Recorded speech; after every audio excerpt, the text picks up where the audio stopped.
TV channel. You all stay safe and well. And yes, we're looking at a biographical drama today on Netflix, so please join me as we check this one out. Yes, I watched a few recently, so we'll have a look at how this one's measuring up. Please, if you are new to the channel, push that subscribe button, push the bell notifications. Everything film and TV reviews like this of films, series reviews, information vlogs, lots of different things.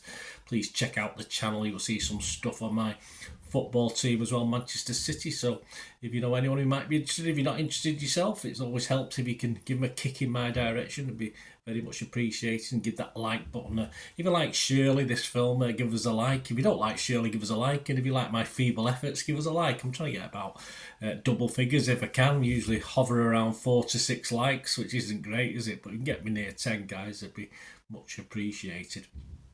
Right, Shirley, 117 minutes. Yeah, one of those sort of things that you probably thought could have made into a little mini-series, this one, but we've just got a film as it is, so that's all there is to it.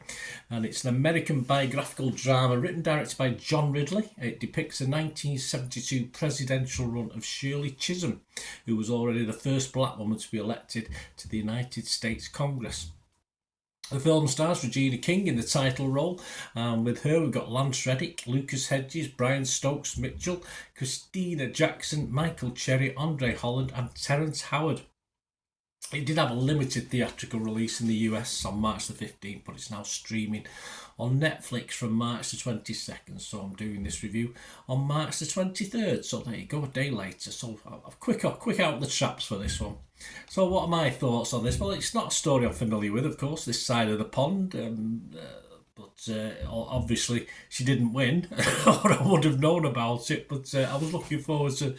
I didn't want to read up too much about it. I just wanted to watch the film and enjoy the film as it was, to find out what the hell happened or what didn't happen, sort of thing.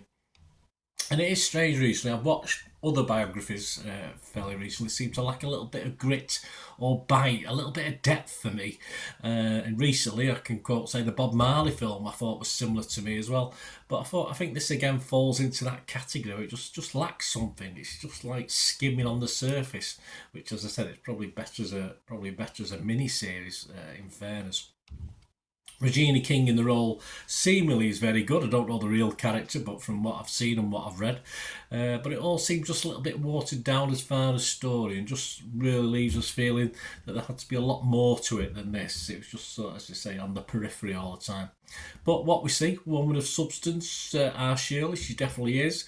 I like the portrayal of her anyway. As I say, I don't know too much about the real person, but it just needed something extra as a film to inform and entertain, and it didn't really. It entertained in its own little way, but I just felt a little bit flat with it, despite some good acting, etc. on screen. So my feeling on this is watchable, but I just feel it could have been a bit more than it was. So I'm going to give it, yes, I would give it a fresh on Rotten Tomatoes. I would definitely give it a positive result on Metacritic, and I'm just going to give it my basic watchable score. I think it's worth that. I'd like to be a little bit higher, but I think overall, yeah, I'm just going to give it a 6 out of 10. So how does that compare to other people's scores? Well, Rotten Tomatoes, just 43 critics as I'm doing this, and 70% were positive. Average is 6.2 out of 10, so not far off. 30 fresh and 13 rotten.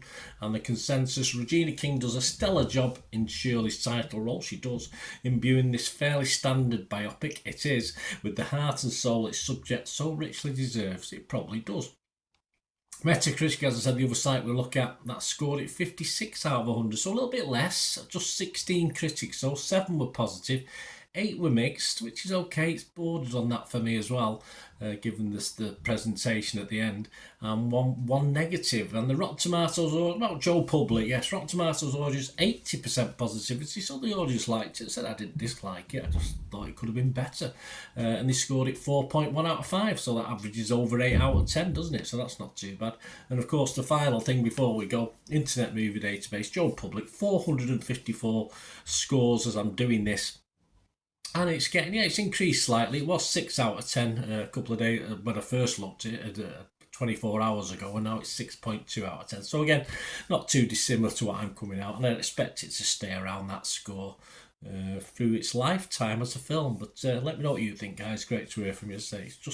It was okay, it's fine, it was watchable, but just for me, I think it could have been so much better. And as I said, probably better as a mini series as well.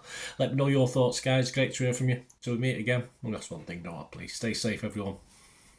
Bye for now.